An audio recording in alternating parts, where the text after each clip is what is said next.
Hi, in this video we are going to see what is Termux application and what are its features. Termux is an Android application emulator and Linux environment app that works directly with the no routing or any set requirements. A minimal based system is installed automatically.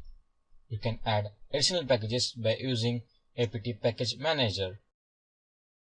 And it is also secured for remote services using the SSH client for OpenSSH.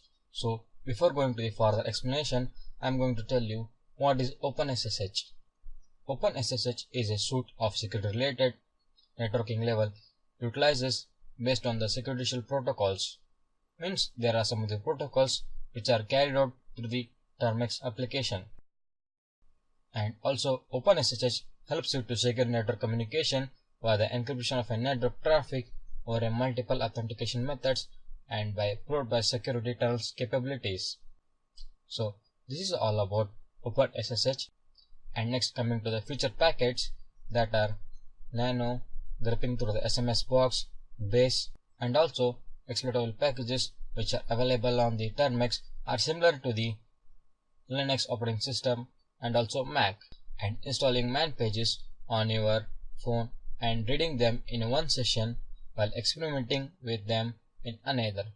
And also it consists of some of the add-ons like Terminal API, which exists the Android and Chrome hardware features.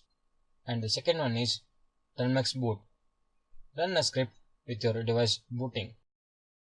Means it allows you to boot your Android device. And next one is Termux float. Run a Termux in a floating windows. And next, Termux styling. Termux styling allows you to color schema and powerline ready fonts, customizing the appearance of the Termux terminal. Means you can change your alphabets present in the Termux in the form of stylish way. And next is Termux task, an easy way to call Termux executable form, taskers and compatibility apps. And at last, Termux wizard. Termux wizard starts a small script table from the home screen. So these are the add-ons and features of Android Termux application. So that's all in this video. Thank you.